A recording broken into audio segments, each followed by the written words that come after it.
نبی پاک صلی اللہ تعالی علیہ وسلم کی زندگی میں بہترین نمونہ عمل ہے. بہترین. اگر کوئی شخص ایک خوبصورت ترین زندگی ترتیب دینا چاہے اور وہ محسوس کرے کہ زندگی باوقار بھی ہو، حسین بھی ہو، سکون والی بھی ہو، اور زندگی اس طرح کی ہو جس میں میری وجہ سے کسی کو تکلیف بھی نہ پہنچے، اور زندگی اس طرح کی ہو کہ میری وجہ سے کسی کا فائدہ بھی ہو جائے، اور زندگی اس طرح کی ہو کہ میرا وجود بیکار نہ ہو، میری صلاحیتوں کو زنگ نہ لگے، میں کچھ کر جاؤں، کچھ کر گزروں، زمانے کو کچھ دے جاؤں، ملت کے لیے، قوم کے لیے، وطن کے لیے، مذہب کے لیے، دین کے لیے، عقیدے کے لیے کوئی خدمات سر انجام دے جاؤں، میں کچھ نظریات میں بلندی پیدا کر جاؤں، میں کچھ کر جاؤں.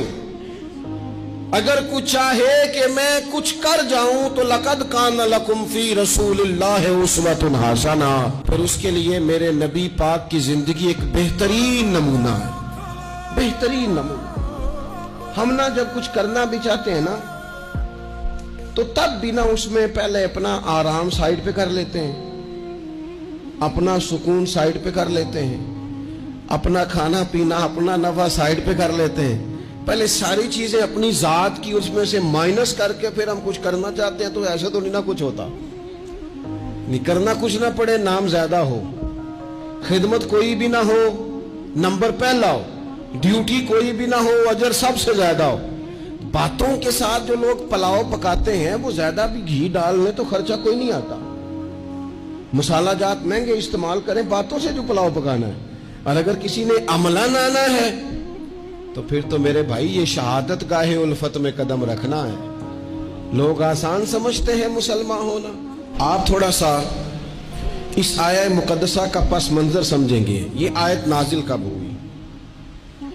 یہ آیت نازل ہوئی ہے غزوہ خندق کے موقع پر.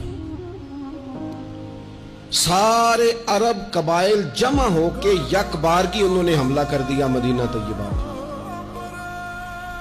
اور زمینی حقائق یہ ہیں، اندر کی صورتحال یہ ہے کہ یہودی جو بڑی دیر سے معاہدہ کیے ہوئے تھے مسلمانوں کے ساتھ، انہوں نے معاہدہ بھی توڑ دیا. منافقین مدینہ طیبہ میں جو بڑا اظہار کرتے تھے ظاہری جملوں اور لفظوں کے ساتھ، وہ پیچھے ہو گئے.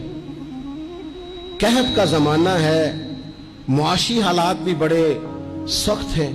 اب ان حالات میں سارے کا سارا عرب کفر جو ہے وہ جمع ہو کے آ گیا. اب حضور نے ان کے خلاف کھڑے ہونا ہے. صحابہ کو جمع کیا گیا، مشاورت کی گئی اب کیا کیا جائے.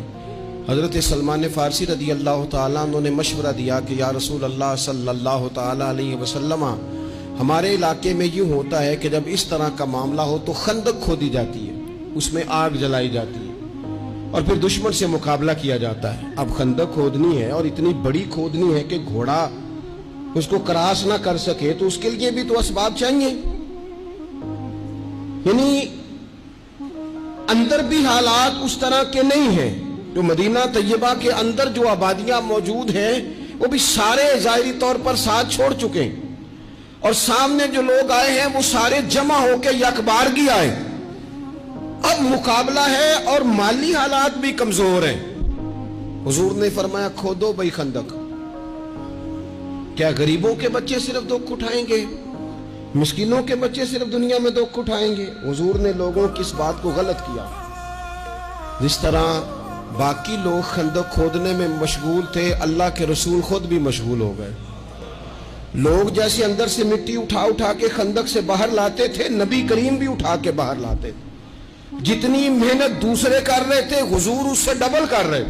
بلکہ صحابہ فرماتے ہیں درمیان میں کچھ ایسی چٹانیں آئیں جو ہم سے نہیں ٹوٹتی تھی، تو حضور نے فرمایا مجھے دونا تھوڑا، مجھے دونا اوزار، میں تمہیں توڑ کے دیتا ہوں. حضور نے باقاعدہ عملاً اس میں کام کیا. اور جب ہم نے کہا نا یا رسول اللہ ہم نے تو بھوک کی وجہ سے پیٹ پہ پتھر باندھے ہیں، تو حضور نے کپڑا ہٹا کے کہا تم نے اگر ایک باندھا ہے تو میں نے 2 باندھے ہوئے ہیں.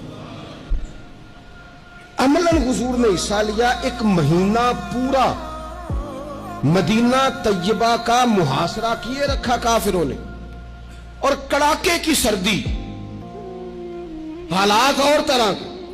ان سارے حالات میں یوں ڈٹ کے میرے رسول کریم نے مقابلہ کیا.